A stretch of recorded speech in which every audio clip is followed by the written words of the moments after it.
es parte digamos que de cómo proteger al Estado. Como no se pudo reformar la ley por la parte legal, lo hicieron por la vía judicial. Tratan de pegarle. Bueno.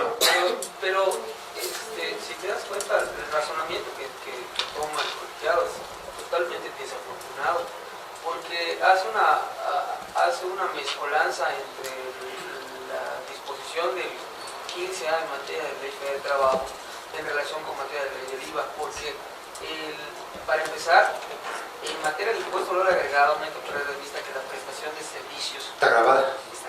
Sí, claro. Y hay que irnos específicamente a la materia que regula la prestación de servicios. Código Civil. Exactamente, uno. Y dos, el mismo impuesto al valor agregado dice que la prestación de servicios, en todo caso, no estará grabada, no será objeto materia, y esa disposición expresa, es aquella que de alguna forma tenga un servicio personal subordinado. Entonces no olvidemos que en materia civil nunca se subordina un prestador como un prestatario. Sí, claro. Entonces creo que la verdad la interpretación que le da el tribunal para arribar a este tipo de criterios, la verdad es que lo hizo con las patas, porque no tiene una cosa que ver el 15A de ley federal de trabajo, sí, claro, con la materia civil de prestación de servicios. Sí, claro. Ahora, fíjate que partiendo de que esta habla de un contrato de prestación de servicios, ¿estás de acuerdo? Sí. Contrato de prestación de servicios. Oye, yo no lo llamo contrato de prestación de servicios. Más bien, ya sé para dónde vas. Incluso yo no le llamaría, yo el contrato tal vez lo dejaría, el nombre. Porque en realidad no importa cómo los denominemos, sino lo importante en un contrato de prestación de servicios es el objeto materia del contrato. Entonces, yo lo que haría es, yo no llevaría a cabo un contrato en donde sea la subcontratación laboral. Trataría de que el fondo objeto del contrato no sea el suministro como tal del personal, que es precisamente en el contenido de esta tesis aislada, eso es lo que está buscando. La figura que pretende regular como un objeto, como un acto no grabado de IVA, dice que es la subcontratación del personal. Lo que tenemos que hacer es contratos en donde no se hable de la subcontratación. Efectivamente, y sin importar el nombre que le llamamos. Sí, claro. Además, sí, claro.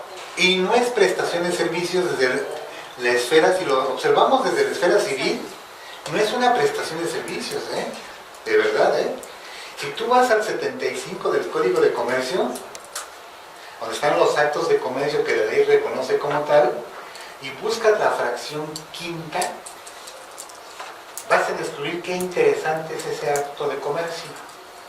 Entonces, ¿qué estoy haciendo? ¿Una prestación de servicios o un acto mercantil? Bueno, porque entonces vamos a atender a la naturaleza jurídica del acto, como tú bien dices. Así es.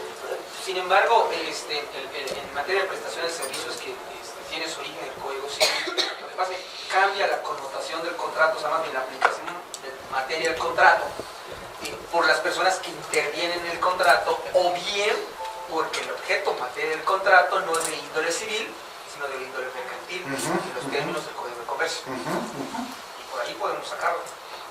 Es muy desafortunada, ese es mi punto de vista.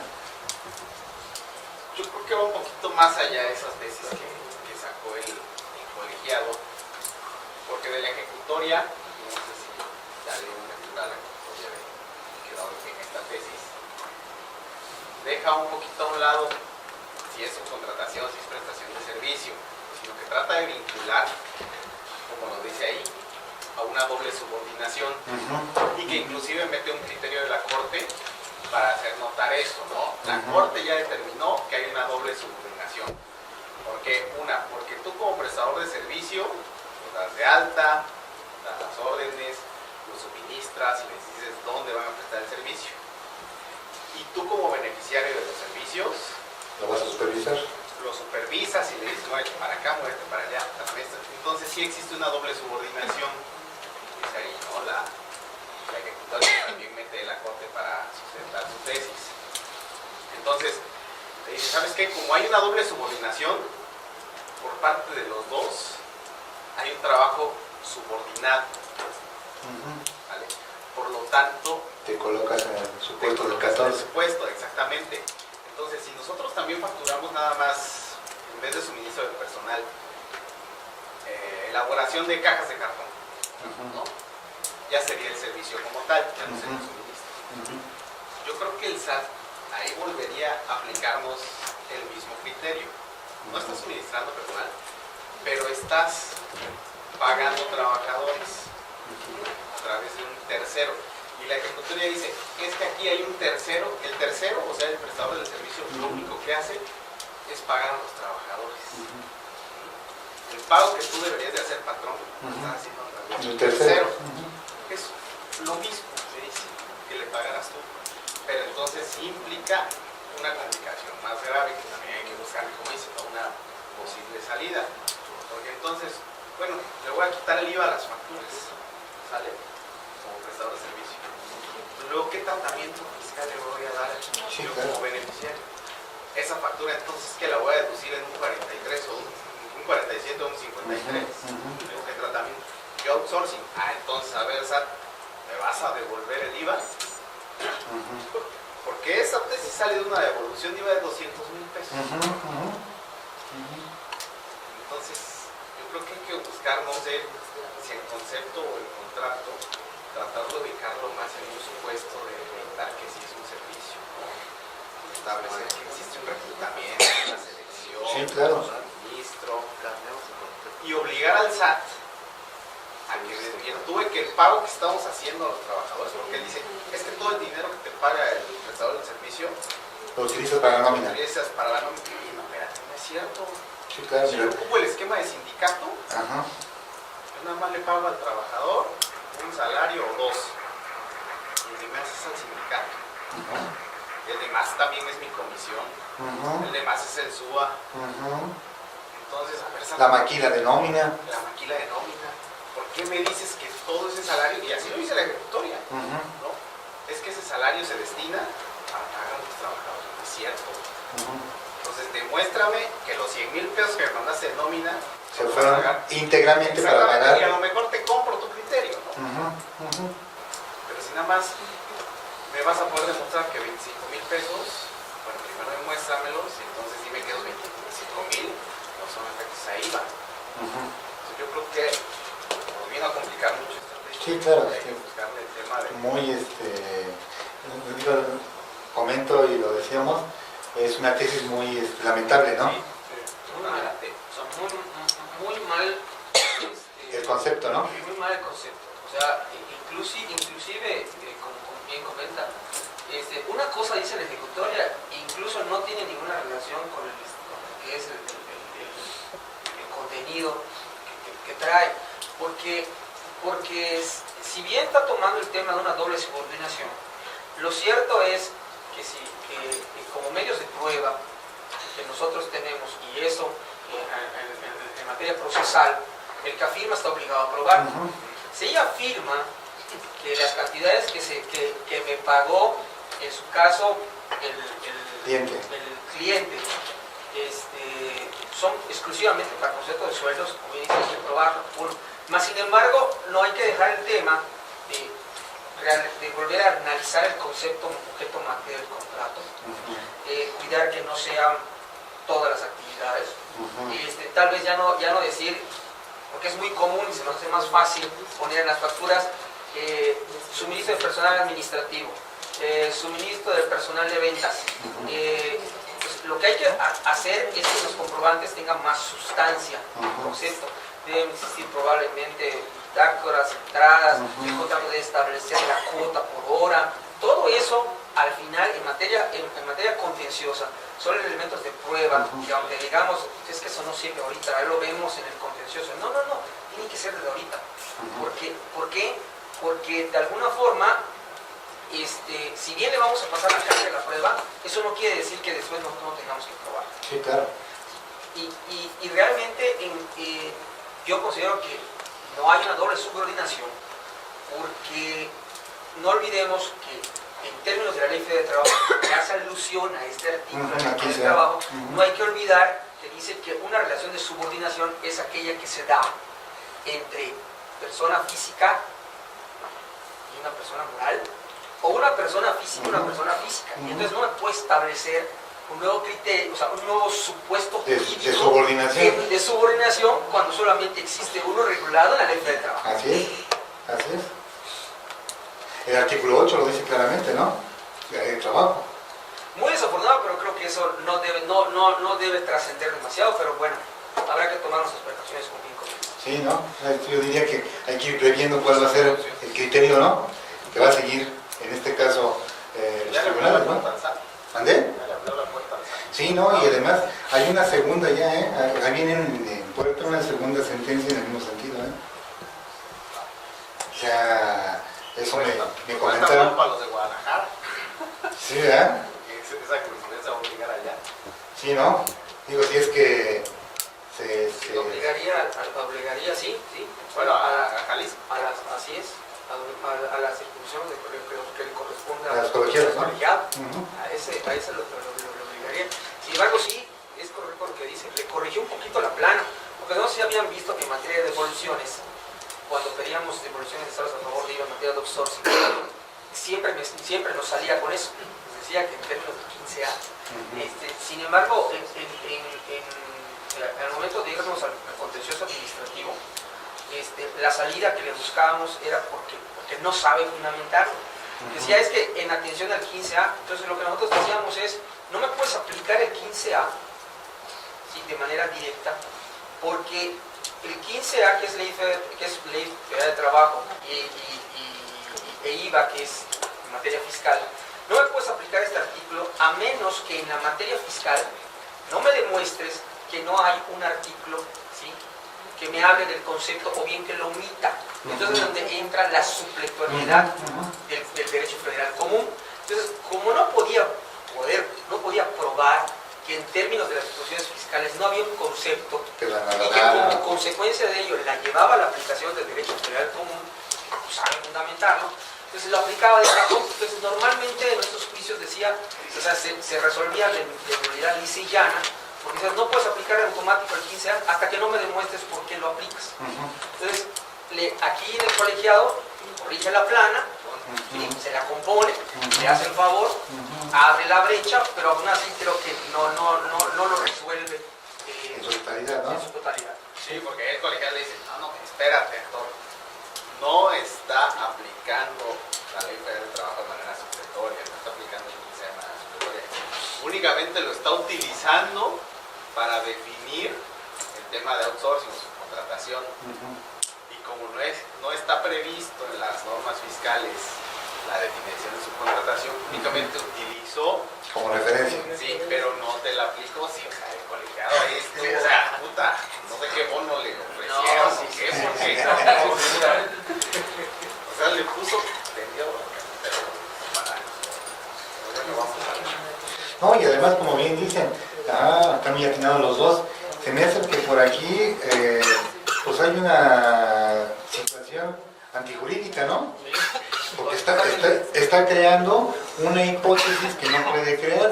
Recordemos que el juzgador solo puede juzgar conforme a la letra de la ley, no juzgar a la ley. Y lo que está haciendo el juzgador es crear una doble figura, es decir, una doble subordinación. Absurdo, porque no existe eso ni es caso de excepción, porque la ley del trabajo no lo tiene contemplado.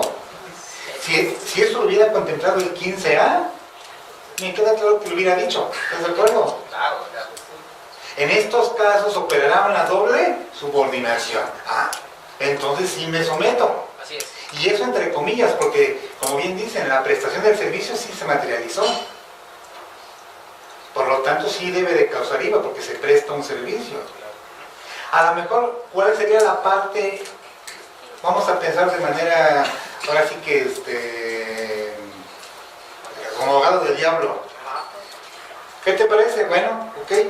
Vamos a sacar de la parte del total, la parte que es tu servicio.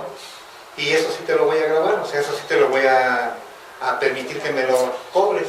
Pero lo que es el salario tal cual, estoy pensando de manera negativa, quedaría sujeto a la no aplicación del artículo 14 de la ley del IVA. Que yo no lo comparto porque la característica de ese 14 de la ley del IVA es que el que tenga la calidad de patrón sea el que pague el salario, y la calidad del patrón no la pierde nunca el contratista. Así es. Esa nunca la pierde, porque él sigue teniendo todas las responsabilidades hasta el momento en que él deje de cumplir con sus obligaciones. Esa es otra de las cosas. ¿Estás de acuerdo? Totalmente de acuerdo. Esas son las cosas que también se le ha planteado En tribunal. En tribunal, en donde se le expone, a ver, mira, la reforma que tiene la Ley Federal del Trabajo, desde el aspecto en el que dice que en el caso de que el contratista no cumpla con sus obligaciones, importante, el contratante asume todas las obligaciones y adquiere la característica de patrón y todas sus consecuencias que deriven en materia laboral, ¿sí? Allí lo que se le ha dicho es, ojo, la Ley Federal de Trabajo, cuando dice que asume todas las consecuencias, las circunscribe solamente a un ámbito, al de laboral, y de rebote a lo que conlleva la seguridad social. Nunca dice, ¿sí? Y es más, no tendría por qué decirlo, y aunque lo dijera, no es la ley específica que me regula la aplicación en la materia fiscal. ¿Por qué? Porque la materia fiscal es autónoma. Y no solo es autónoma, sino si no existe en nuestro derecho mexicano, donde estamos acostumbrados de que si no existe la norma fiscal expresa que me señale el tratamiento, ¿sí? Entonces yo puedo hacer todo aquello que no se me encuentre prohibido. Eso es lo que se les debe ser explicado. Tú no puedes darle la connotación en materia fiscal diferente, porque la Ley Federal de Trabajo te dijo que asume todas las cargas, sí, pero las asume desde el punto de vista laboral, nada más. La materia fiscal es se ajena. está manejando por separado. Es ajena. Es totalmente ajena. Sin embargo, como se lo hemos planteado en distintos casos, hay salas en donde nos la compran, y hay salas donde plano resuelven de manera negativa y te dicen no camina. Al final de cuentas, sí hay un cambio completo en la connotación de la operación. ¿Por qué? Porque si dejó de ser una prestación de servicios para convertirse en salarios, entonces salarios en todos sus aspectos. Entonces le aplica todo lo señalado en el capítulo regulatorio de sueldos y salarios. ¿Qué hemos hecho? Nos hemos ido al amparo. Todos los amparos que hemos manejado en este caso todavía no se han resuelto. Están en proceso. Y vamos a ver, porque este precedente es allí, no nos ha tocado acá. Pero nos llega a tocar uno aquí, en el colegio de acá, y estamos fritos. Aplicaría para todo el estado, ¿no? Sí, así es. Pues hay que ver cómo viene, ¿no? El futuro, ¿no? Del tema. Yo creo que le ponen de bandeja de plata al SAT. No, sí, se lo pusieron, pero miren. Pero se ve la maiciana, ¿no? Se nota, ¿no? Sí, curioso. Muy desafortunada la tesis, ¿no? Yo soy de la idea que se siga cobrando el IVA, ¿estás de acuerdo? Sí. O sea, no por el hecho de que surge esta tesis ya se deja de facturar, no. Además, como bien dicen, ¿cuánto va a ser deducible entonces de nómina? 47, 53. Eso sería, sí, ¿no? O a ver, entonces yo, si soy también patrón, si somos en una doble subordinación, yo también gozo de esos beneficios, por ejemplo, subsidio al empleo. Sí, claro. También lo genero yo. Lo que hay los dos, ¿sí? Ajá. Hay muchas implicaciones. Sí, claro. Fíjate eso, hasta en contra del impuesto de la renta retenido por salarios, claro. En contra. Y lo que conlleva impuestos, te va a llevar los impuestos locales. Sí, claro. No. Nos llegan a sacar una jurisprudencia, ese es el lado, una jurisprudencia que lo recategorice. Y ya nos partieron, no solamente allí.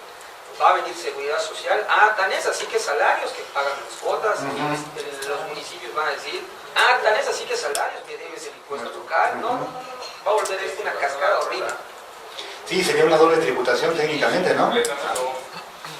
Hay Imagínese un desarrollo de un software en la misma empresa que lo está contratando a otra empresa que lo desarrolla y que tiene que mover los empleados para que desarrollen el software ahí, para que se vaya involucrando en el proceso. Se cobra este proceso y la parte de pago de los honorarios o el salario de estos desarrolladores no lo vas a poder aplicar IVA. Y así como van las cosas, también el ICR en su momento. Pero esta tesis, Todo lo que puede conllevar. pero esta tesis habla de la totalidad de los trabajadores. Sí. En el caso que tú me mencionas, es un área nada más. Ya quedaría nada más con la pura prestación. Sí, claro. Para mí queda claro. O sea, si no es la totalidad, me queda claro que sí podemos seguir cobrando IVA. Creo que... Y no por ahí estaría la solución. Sí, Cambia el concepto de facturación. Y obviamente una nueva redacción en la facturación, claro, y en los contratos. Y a veces, y a lo mejor no hacerlo solamente con una empresa. No, claro. Sí. Mira, yo siempre he dicho que el contrato de outsourcing ni es un contrato de prestación de servicios, ni es un contrato de suministro. No es ninguna de las dos. Entonces, ¿qué es? Porque son los términos más comunes. Para mí es un contrato de resultados. Tiene mucha atipicidad, ¿estás de acuerdo? Se parece mucho a una prestación de servicios y se parece mucho a un contrato mercantil, pero es atípico. ¿Por qué? Porque en realidad, ¿qué es lo que tú persigues con el outsourcing? Yo soy el cliente, tú eres el proveedor. ¿Yo qué quiero? Un resultado que pueda ser medible, que se pueda cuantificar. Si tú me das ese resultado, obviamente llegamos al fin, objeto material del contrato. ¿Cómo llegamos a ese fin? Entonces, ¿es un contrato basado en resultados? No, es un contrato de resultados basado en la prestación de un servicio o en el suministro de un servicio. Y eso es lo que se tiene que poner. Sí, claro. El resultado. Sí, claro. Pues le das la vuelta. Y lo haces medible. Y le metes por eso los programas de cumplimiento. Y entonces con eso justificas que efectivamente se logró el resultado que esperaba. Yo espero un 90% de efectividad en los procesos. Tú me entregas un 91%, de acuerdo a los estándares de medición que tenemos implementados, que forman parte del contrato madre, del contrato fuente. Llegas a la meta, cumpliste con el resultado obtenido, ¿estás de acuerdo? Y te pago tus servicios. Medible completamente. Totalmente medible, cuantificable. Eso es algo que tenemos que cuidar en los contratos. Cambiar un poco la relación. Sentarnos. Y le das la vuelta a la pinche tesis por lo menos un rato. Pues en lo que se nos ocurre la idea, ¿no? En lo que se define. ¿Qué pasa? Por ejemplo, podríamos dividir al personal, lo que bien decía hace rato, dividir al personal si tenemos diferentes formas. ¿Proveedores? Sí, entonces dividirlos, ya rompemos con el primer En la esquema. totalidad. Y ya con el segundo, por ejemplo, para la doble, cambiando dentro de la redacción, bueno, dentro del concepto de facturación, hablando no de un suministro, sino de una administración general o integral o muy específica, y que dentro del contrato una de esas tantas formas de administración se encuentre incluida el suministro, para que sea como una consecuencia del contrato y no como tal el concepto de facturación. ¿Eso lo podríamos hacer? Sí, claro. Yo le llamaría un contrato de administración integral de capital humano. Entonces ya uno de esos sería como el suministro, pero no lo pondremos dentro del concepto de facturación, más que en el contrato sea como tal una consecuencia para romper la situación de ubicar en una doble subordinación, porque es una parte que no está, está incluida, digamos, dentro de toda la prestación o el catálogo de servicios que estamos entregando como outsourcing, ¿no? Y el otro podemos hacer, el primero, pues romperlo con los diferentes esquemas sobre la diversificación dentro de la empresa para diferentes tipos de trabajadores tipo A, B, C o Sí, por categorías. Ahora, aparte de que el contrato es un contrato basado en resultados, que el sistema que tú ofreces es un sistema de administración integral de capital humano, ¿estás de acuerdo? Es lo que tú ofreces. Adicionalmente, ¿qué tiene de peculiar el outsourcing?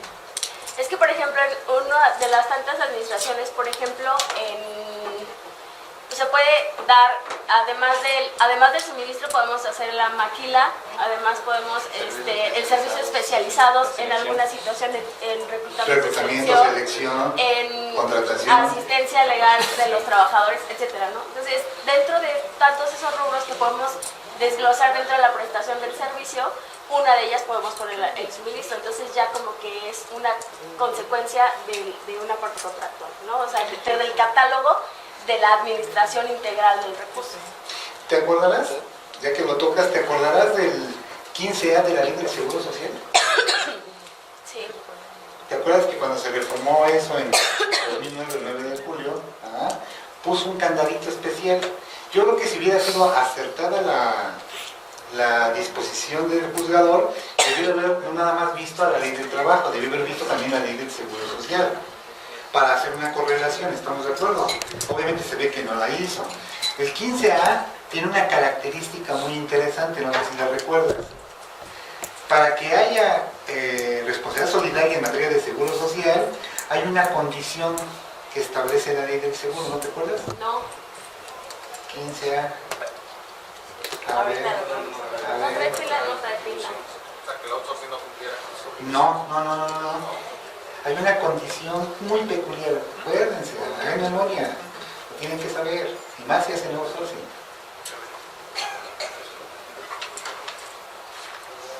O si van a hacer, porque es un negocio y hay que verlo desde el punto de vista social, financiero, empresarial y económico, es un negocio.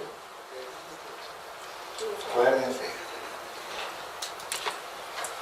Yo siempre he dicho que si yo no me coloco en aplicación estricta, ¿estás de acuerdo? Aplicando estrictamente la materia fiscal como debe de aplicarse, para que yo me coloque en esa hipótesis de sujeto pasivo de la obligación tributaria. Cuando en la contratación de trabajadores para un patrón, a fin de que... El tercer párrafo, perdóname, tercer párrafito, 15A. Sin perjuicio de lo dispuesto en los párrafos anteriores, cuando un patrón o sujeto obligado, cualquiera que sea su personalidad jurídica o su naturaleza económica en virtud de un contrato, cualquiera que sea su forma o denominación, como parte de las obligaciones contraídas, ponga a disposición trabajadores u otros objetos de aseguramiento para que se ejecuten los servicios o trabajos acordados bajo la dirección del beneficiario de los mismos. Antes, cuando ponga a disposición, yo no pongo a disposición trabajadores. ¿Qué es lo que pones a disposición de tu cliente? Un servicio, Mi objeto social, mi objeto social. Lo que yo pongo a disposición de mi cliente no es un trabajador. Yo pongo mi objeto social. ¿Cuál es tu objeto social? ¿Qué dice tu objeto social? Hay que checar los objetos sociales. Hay que checar. Entonces hay que desglosar lo que diga tu objeto social y eso es lo que tú pones a disposición del cliente. Eso significa que no hay una doble subordinación. ¿Queda claro? Pero eso tampoco entraría lo del PTU, ¿no? Pues sí, pero necesitamos hacer, obviamente, una afinación de los contratos, porque se me hace que andan desafinados. O ni contrato tenemos para empezar, ¿no? Ya empezamos mal. Ahora, si tú checas bien tu objeto social y dice tu objeto social prestar servicios, yo creo que está mal. Tendría que establecer de manera muy precisa cuál es el objeto de una outsourcer. De hecho, los primeros cambios que se han hecho en esos puestos contratos, desde que estaba la ley de seguro social, antes de que se haga la reforma, los contratos normalmente nos levantábamos diciendo que si bien te puedo poner a disposición personal, pero decíamos que las Dirección y la supervisión estaba a mi cargo. Entonces decíamos, bueno, sí, cierto, te pongo personal, es uno de los impuestos que regula el 15A, pero no bajo tu dirección. No bajo tu dirección. Entonces no ubico la hipótesis. Cuando entra la ley de trabajo, entonces se cae el supuesto, sí, pero claro, en materia de seguro social. Entonces, ¿qué hemos hecho ahora? Bueno, ya no decimos que pongo a tu disposición personal, sino que lo que yo te pongo de acuerdo a tus necesidades es capital humano, experiencia, conocimiento, especialización, y que eso puede ser, y tú me autorizas, ya sea a que sea con mi personal o que yo me voltee a buscar otro personal para poderte prestar, ¿qué cosa? El servicio conforme a tus necesidades. Nunca voy a decir que te voy a estar prestando personal, y que en todo caso la dirección y la supervisión sigue estando también a mi cargo, no a tu cargo. Entonces fíjate, una redacción de este tipo, sacas el 15A Sí, claro. del régimen de trabajo y sacas el 15A de Seguro Social. Y el 29 de la ley del Infonavit, Sí. que también es una copia réplica de la ley del Seguro Luego Social. entonces, si no es ninguno de estos impuestos que maneja cada una de las leyes, no me puede venir a decir hoy, ¿sí?, que resulta que no es una prestación de servicio y que es una doble subordinación. Yo creo que tenemos que cuidar esa parte para ir enfrentando cuando vengan los regalazos los posibles criterios que siguen los tribunales. Una pregunta. ¿El carácter de especializado, dónde lo podríamos encontrar? Haz un catálogo de actividades. No, pero alguna... Como definición, no, pues tendrías que acudir al Derecho Federal Común o en su caso ¿no? al RAE. Exactamente. Esta tesis también, porque yo entiendo de la redacción de esa historia, es que te dice, ¿sabes qué? Pues te da las características del 15A, A, B y C, y habla mucho sobre el carácter especializado que tengan las actividades. Entonces, aquí le dicen que por ser la totalidad de los trabajadores no tiene el carácter de especializado. No, se puede inferir o presumir. carácter de especializado. ¿Por qué? Porque se suministra la totalidad, ¿no? Entonces, pero bueno, inclusive que aún fuera la totalidad, especializadas pues son todas las actividades, yo creo, ¿no? Sí, claro. Claro. Hasta la más mínima actividad que se haga en una empresa. Todas son No especializadas. son especializadas porque lo que sabe hacer uno no lo sabe hacer el otro. Sí, claro. ¿No? Entonces también hay que ver qué onda con el carácter especializado. Porque yo creo que si acreditamos que son actividades especializadas, tampoco nos puede aplicar esto. Para eso tenemos que diseñar un catálogo de puestos. ¿Estás de acuerdo? Eso, pero lo tendríamos que diseñar tanto como outsourcing Como cliente. Claro, claro. que fueran de la Eso está dentro de los acuerdos de voluntades. Ajá. O sea, tú le vas a diseñar a tu cliente la solución de su necesidad. Eso lo tenemos que hacer. Para tal efecto necesitamos conocer sus necesidades, qué necesita. Y en función de su necesidad, diseño, con base a mi experiencia, a mi expertise, diseño mi proceso de suministro o mi proceso de prestación del servicio. Y él va a medir si efectivamente esa prestación que yo le doy satisface su expectativa, en qué porcentaje. Él me pide un porcentaje de efectividad del 80%. Y si yo le efectivizo ese resultado en un 83%, el resultado del contrato se está materializando. Luego entonces no tiene inconveniente en pagarme los servicios. Sí, hago procesos y certifico mis procesos Claro, con una certificadora externa. sí, claro. Como esas 9,000. No necesariamente. No, tienes que ponerlo a través de un proceso numérico. Dentro de Sí, claro. Y que, acuérdate que esto está desde el Código Civil, ¿no? Todo debe ser determinable o determinado en su especie.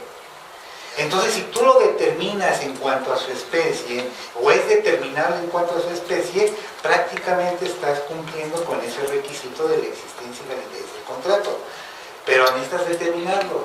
Por eso te decía, si ponemos parámetros de medición, ¿cómo logramos ese parámetro? ¿Cuánto reduciste mi costo de operación? Mi costo de operación me representaba dedicarle 65 horas a la quincena. Gracias a tu proceso, se redujo a solo 5 horas, que es el manejo de incidencias. ¿Es medible? ¿Es cuantificable? ¿Es especializado? Ahí está. Ahí está la característica de especializado. Cambiar un poquito de redacción. Nos va a costar un poquito de trabajo por la práctica que traíamos. Al modelo, pues tenemos que, exactamente. Ahora hay que cambiar todo eso. Exactamente, todo eso. Mientras se define el futuro criterio que va a seguir el poder público. Mejorar. Por eso te decía yo, y lo exhorté desde hace mucho rato, hacer los programas de cumplimiento. Si tú diseñas programas de cumplimiento, ¿estás de acuerdo? Y haces labores de medición periódica junto con el cliente y satisfaces los resultados esperados en base a un sistema que sea medible por el propio cliente, ¿en base a qué? Horas hombre, resultados, menos multas, menos juicios laborales. Todo eso son resultados que van favoreciendo el proceso de los y por lo tanto tu cliente demuestra su satisfacción y te entrega yo lo llamaría una especie como de carta de satisfacción de servicios. Orden de servicio, ¿no? Complementa. No, una satisfacción de servicios. Satisfacción de servicios, ¿estás de acuerdo? Donde me digan en un determinado mes, oye, este pinche mes, no llegaste a la meta. Es una causal para no rescindir, porque sería muy drástica. Ándale, curiosamente nunca vas a incurrir en la tercera. ¿Estás de acuerdo? No llegamos a la sanción. Exactamente. Nunca se materializa, pero eso lo tenemos que dejar por escrito. Para que sea, obviamente, posible su medición. No tienes que certificarlo. Ahora, yo te voy a dar adicionalmente 4 elementos que debes de cuidar. Estos 4 elementos, muchas outsourcing no los cuidan. Y esto podría desvirtuar el alcance de esta tesis y la posible intención de la autoridad. ¿Funcionan tus comisiones mixtas como patrón?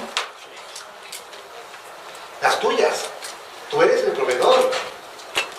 ¿Tienes tu comisión de productividad, capacitación y adiestramiento funcionando? ¿Tesorería de higiene? ¿Tienes tu comisión del escalafón? Si todo esto yo lo demuestro, ¿qué acredito? Que de veras soy ¿qué cosa? Patrón. Por lo tanto, si soy patrón no puede haber una doble subordinación. ¿Estás de acuerdo? El otro no va a constituir ningún ente. ¿Por qué no va a constituir ningún ente? Porque no tiene la obligación en términos del 132 de la Ley del Trabajo. Es la fracción 22, si no me equivoco. Entonces hay que cuidar esos detallitos. Hay que elaborar las comisiones aunque sea de papel. Y hay que aportarlas. Claro.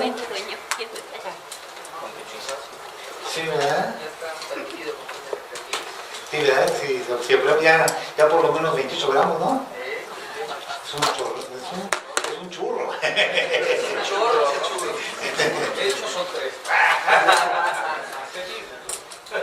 Bueno, como verán, el tema se puso tenso con esa tesis, ¿no?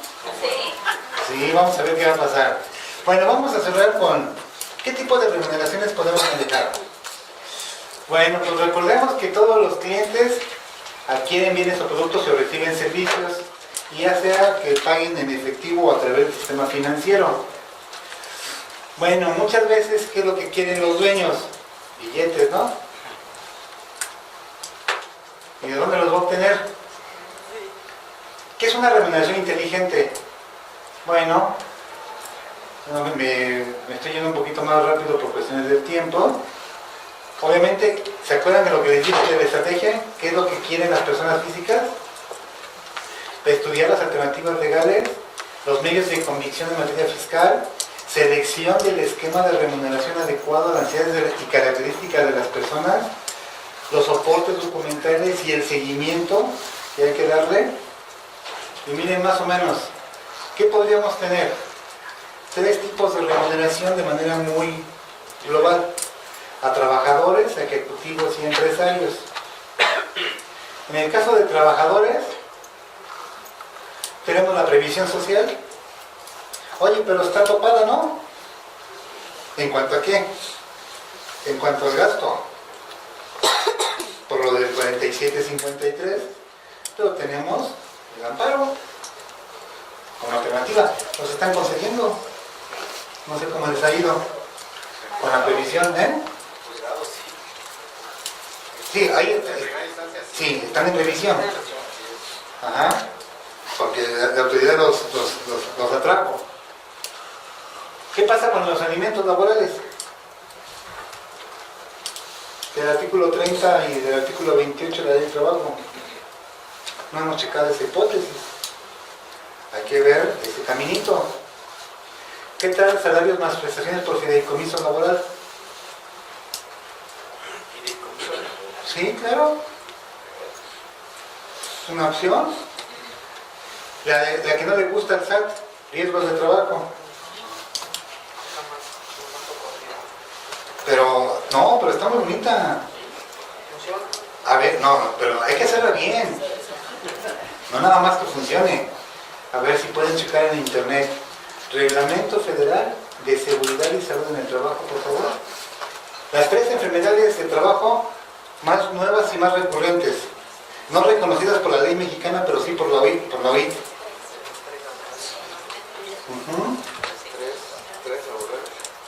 El moving, que es igual que el bullying, nada más que el laboral. En laboral se llama moving.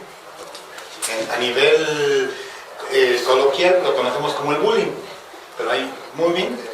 Y la otra, el síndrome de Burnout o síndrome del quemado. Son enfermedades laborales. De acuerdo al 44 del reglamento, si ya lo tienes, el reglamento, tendrás el 44, por favor.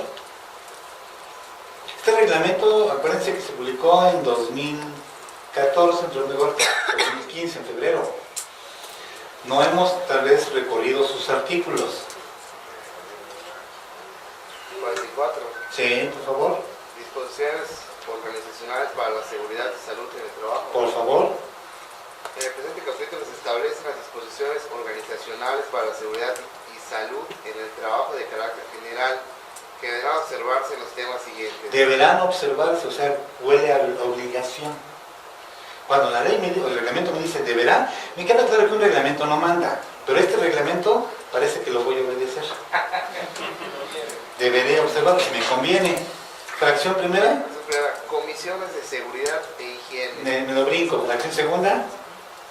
Servicios preventivos de seguridad y salud en el trabajo. Me lo brinco. Fracción tercera. Servicios preventivos de medicina del trabajo. Ah, chido. ¿Tenemos en la empresa servicios preventivos de medicina del trabajo? ¿Se pueden tener todos? 46, claro. Yo te aseguro que todos los que estamos aquí tenemos estrés. Nada más que requiero al especialista en ciencias de la salud en el trabajo. ¿Sabes cuántos médicos hay especializados en México? En todo el país. En salud en el trabajo. Que trabajan en empresas que tienen que ver con salud en el trabajo. Te vas a ir de espaldas. 11,000. ¿Y sabes cuántos tienen certificación? Nada más 250. Entonces imagínate que te eres un médico, o egresas de la universidad y me lo becas 2 años a una maestría en ciencias de salud en el trabajo y luego lo metes a la empresa para que haga lo que dice 46. La Secretaría, con la participación de los patrones y de los trabajadores o sus representantes, promoverá la constitución y funcionamiento de las comisiones de seguridad y higiene.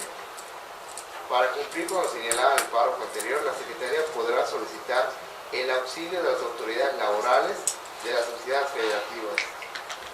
Ok, 49.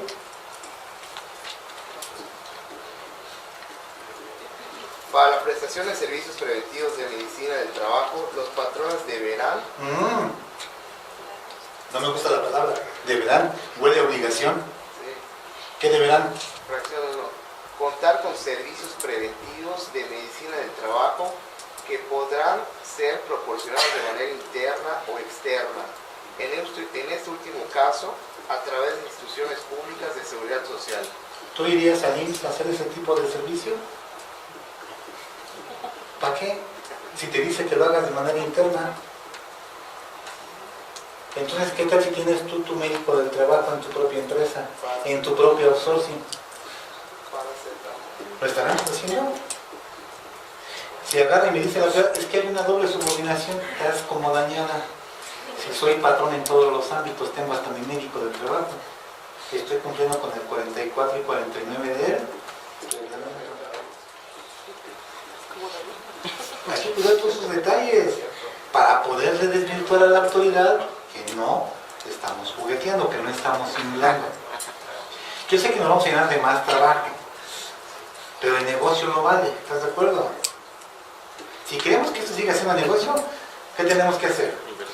Invertirle, invertir más soporte. Es un negocio, sí, es un negocio, como todos los negocios. Y año con año van a estar saliendo cosas nuevas. Tenemos que estar acordes a la actualización de las hipótesis. En vez de ir un paso atrás, voy un paso adelante. Me adelanto a los sucesos. Bueno, pues ahí está. ¿Por qué podemos dar indemnizaciones por riesgos de trabajo? ¿Ya vieron? Yo tengo un médico de trabajo que me entrega dictámenes y en base a los dictámenes yo cumplo con lo que establezca la OIT.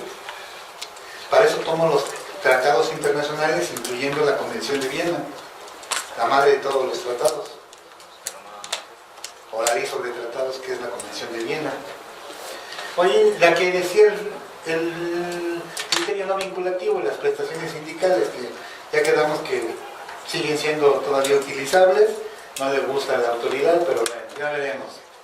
A ejecutivos, ¿cómo se les puede remunerar? A ellos, pues la típica, los asimilables a salarios, ya muy común.